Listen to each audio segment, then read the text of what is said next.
Manifesto ఎవరెన్ని విమర్శలు చేసుకున్నా, సమావేశాలు నిర్వహించినా, ఎన్ని సభల్లో పాల్గొన్నా ప్రజలు ఓటేయాలంటే చివరికి చూసేది మేనిఫెస్టోనే. అందుకే పార్టీలు మేనిఫెస్టో తయారీపై ఫుల్ ఫోకస్ చేస్తాయి. కాంగ్రెస్ పార్టీ ఇప్పటికే జాతీయ స్థాయిలో మేనిఫెస్టోను రిలీజ్ చేసేసింది. అయితే లేటెస్ట్గా తెలంగాణ కోసం ప్రత్యేకంగా ఓ మేనిఫెస్టోను కూడా విడుదల చేసింది కాంగ్రెస్. ఇంతకీ ఈ మేనిఫెస్టోలో ఏముంది? తెలంగాణకు ఎలాంటి హామీలు ఇచ్చారు? ఈ హామీలు తెలంగాణ ప్రజలపై ఎలాంటి ప్రభావం చూపబోతున్నాయి? రాష్ట్రానికి సంబంధించిన అనేక అంశాలు తెలంగాణ రాష్ట్రం ఏర్పడ్డ తర్వాత ఈరోజు వాటిని నిభాయించే ప్రయత్నం ఆ రోజున టీఆర్ఎస్ పార్టీ కానీ బీజేపీ పార్టీ వారు చేయలేని తరుణంలో మరి చాలా పెద్ద ఎత్తున వారందరూ కూడా కసరత్తు చేయటం జరిగింది. ఆ సందర్భాన్ని పురస్కరించుకొని అనేక మందితో, ఒక్కరితోనే కాదు, ఈరోజు వేదిక పైన పెద్దలందరూ ఉన్నారు.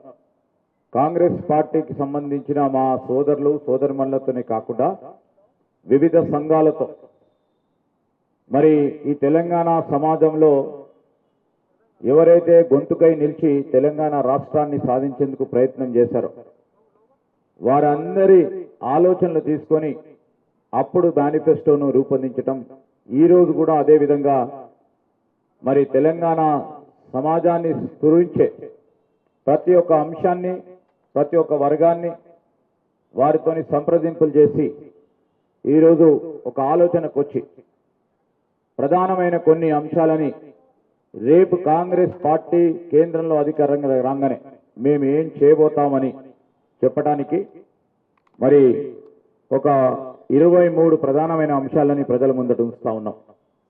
ఇందిరమ్మ రాజ్యం, ఇంటింటా సౌభాగ్యం, ఇదే కాంగ్రెస్ నినాదం. ఈ నినాదంతోనే ప్రస్తుతం ప్రచారంలో దూసుకుపోతుంది కాంగ్రెస్. ప్రచారానికి తోడు ఇప్పుడు మేనిఫెస్టోను కూడా రిలీజ్ చేసింది కాంగ్రెస్ పార్టీ. అది కూడా తెలంగాణ స్టేట్కు మాత్రమే స్పెషల్గా మేనిఫెస్టోను రిలీజ్ చేయడం ఇక్కడ హైలైట్ అని చెప్పాలి. మామూలుగా లోక్సభ ఎన్నికలకు నేషనల్ వైడ్గా మేనిఫెస్టో కాంగ్రెస్ పార్టీ ఆయా రాష్ట్రాలకు కూడా తాము అధికారంలోకి రాగానే చేసేదేంటో స్పెషల్గా వివరిస్తోంది. ఇక్కడ కొంచెం వినూత్నంగా కనపడుతోంది. తెలంగాణ ఇన్ఛార్జ్ దీపాదాస్ మున్షి, మంత్రి శ్రీధర్ బాబుతో కాంగ్రెస్ నేతలు పాల్గొన్నారు.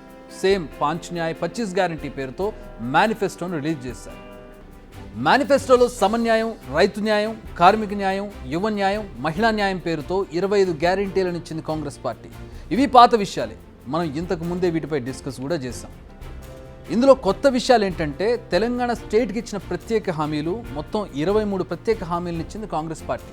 ఇందులో ఫస్ట్ హామీ బీజేపీ ప్రభుత్వం రద్దు చేసిన information technology and investment region, సింపుల్గా ఐటీఐఆర్ ప్రాజెక్టును తిరిగి ప్రారంభించడం.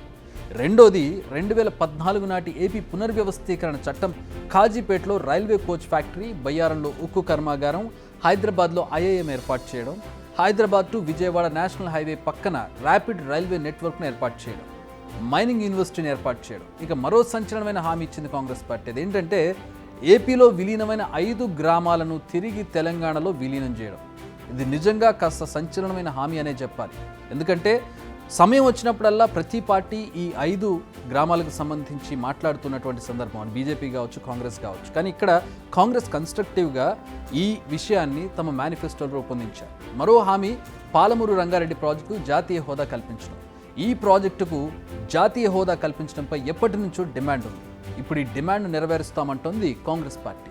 ఇది పాలమూరు ప్రాంత పరిధిలోని ప్రజలకు ఊరట కల్పించే హామీ అని చెప్పాలి. వీటితో పాటు నీతి ఆయోగ్ ప్రాంతీయ కార్యాలయం హైదరాబాద్లో ఏర్పాటు చేయడం, నూతన ఎయిర్పోర్ట్లను ఏర్పాటు చేయడం, ఎప్పటి నుంచో పెండింగ్లో ఉన్న రామగుండం మణుగూరు నూతన రైల్వే లైన్ ఏర్పాటు చేస్తామని హామీ ఇస్తుంది కాంగ్రెస్. వీటితో పాటు విద్యకు కూడా పెద్దపీట వేస్తూ రాష్ట్రంలో 4 నూతన సైనిక్ స్కూల్స్ను ఏర్పాటు చేయడమే కాక కేంద్రీయ విద్యాలయాల సంఖ్యను కూడా రెట్టింపు చేస్తామని హామీ ఇస్తుంది.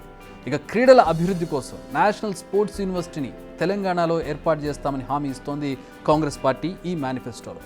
వీటితో పాటు Indian institute of science education and research, Indian institute of foreign trade, Indian agriculture research institute, national aviation university, ఇంకా వైద్య పరిశోధనల కోసం Indian council for medical research పరిధిలో ఓ సెంటర్ను ఇక్కడ ఏర్పాటు చేస్తామని హామీ ఇస్తోంది కాంగ్రెస్. ఇప్పటికే అనేక కేంద్ర సంస్థలకు కేరాఫ్గా ఉంది హైదరాబాద్.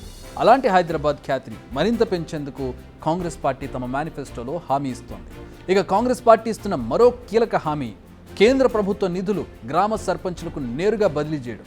ఇప్పటి వరకు ఈ నిధులను కేంద్రం రాష్ట్ర ప్రభుత్వానికి ఇచ్చేది. ఈ నిధులను ఆయా ప్రభుత్వాలు సొంతానికి వాడుకోవడం. అంటే లబ్ధి ఎవరికైతే వెళ్ళాలో గ్రామాలకు వెళ్ళాలి, గ్రామంలో ఉన్నటువంటి అభివృద్ధి కార్యక్రమాలు జరగాలి. కానీ అలా కాకుండా ప్రభుత్వాలకు రావడంతో, రాష్ట్ర ప్రభుత్వాలకు రావడంతో వాళ్ళు దాన్ని వేరే పనులకు వాడేటటువంటి పరిస్థితి, సంక్షేమ కార్యక్రమాలకు వేరే కార్యక్రమాలకు బదలాయించే పరిస్థితి ఉండేది, లేదా ఆలస్యంగా విడుదల చేయడమో చేస్తుండేవి. కానీ ఇకపై అలాంటి పరిస్థితి ఎదురుగాకుండా కేంద్రం నుంచి నేరుగా గ్రామాలకు అంటే సర్పంచ్లకు నిధులను బదిలీ చేసే వ్యవస్థను ఏర్పాటు చేస్తామంటుంది. దీనికోసం 73, 74వ రాజ్యాంగ సవరణ చేస్తామని కూడా చెబుతోంది. వీటితో పాటు హైదరాబాద్ నుంచి బెంగళూరు, నాగ్పూర్, వరంగల్, నల్గొండ మీదుగా మిర్యాలగూడ ఇండస్ట్రియల్ కారిడార్తో పాటు సింగరేణి ఇండస్ట్రియల్ కారిడార్ ఏర్పాటు చేస్తామంటోంది కాంగ్రెస్. అంతర్జాతీయ ప్రమాణాలతో ఉన్న సాంస్కృతిక వినోద కేంద్రాన్ని కూడా ఏర్పాటు చేస్తామని ఇందులో హామీ ఇస్తోంది కాంగ్రెస్ పార్టీ. వీటితో పాటు హైదరాబాద్లో సుప్రీంకోర్టు బెంచ్, డ్రై పోర్ట్ను కూడా ఏర్పాటు చేస్తామని హామీ ఇస్తోంది ఈ మేనిఫెస్టోలో. Last but not least, Telangana ప్రజల ఏళ్ల కల గిరిజన జాతరైన సమ్మక్క సారమ్మ జాతరకు జాతీయ హోదా, అలాంటి హోదాను కల్పిస్తామంటుంది కాంగ్రెస్ పార్టీ. ఇప్పటికే ఈ అంశంపై అనేక సార్లు చర్చ జరిగింది. బీజేపీ ప్రభుత్వం హామీ ఇచ్చింది కానీ అమలు చేయలేకపోయింది. నేరుగా కిషన్ రెడ్డే ఈ విషయాన్ని చెప్పినటువంటి పరిస్థితి, జాతీయ హోదాకు సంబంధించి మేము చేయలేమనేటటువంటి. కానీ మేము చేసి చూపిస్తామంటుంది కాంగ్రెస్ పార్టీ. మరి ఇది ప్రజల మీద ఏ మేరకు ప్రభావం చూపుతుందో చూడాలి. మొత్తంగా తెలంగాణ కోసం కాంగ్రెస్ పార్టీ ప్రత్యేకంగా ఇచ్చిన హామీలు ఇవి బ్రీఫ్గా. నిజానికి ఇవన్నీ తెలంగాణలో ఎప్పుడో రావాల్సినవి, కానీ 10 ఏళ్లుగా ఈ హామీల అమలు అటకెక్కింది. కానీ కాంగ్రెస్ పార్టీ తాము అధికారంలోకి రాగానే నెరవేరుస్తామని చెబుతోంది. దీంట్లో ప్రధానంగా నేషనల్ వైడ్గా ఇచ్చే మేనిఫెస్టో కాకుండా ఒక్కొక్క రాష్ట్రానికి కేటగిరైజ్ చేసి ఇలా మేనిఫెస్టోలు ప్రకటించడం ఒక వినూత్నమైనటువంటి ప్రక్రియ అనుకోవాలి. మరి ఇది ఏ మేరకు ఫలితాన్ని ఇస్తుందనేది కూడా రాబోయేటటువంటి ఎలక్షన్లో చూడాలి.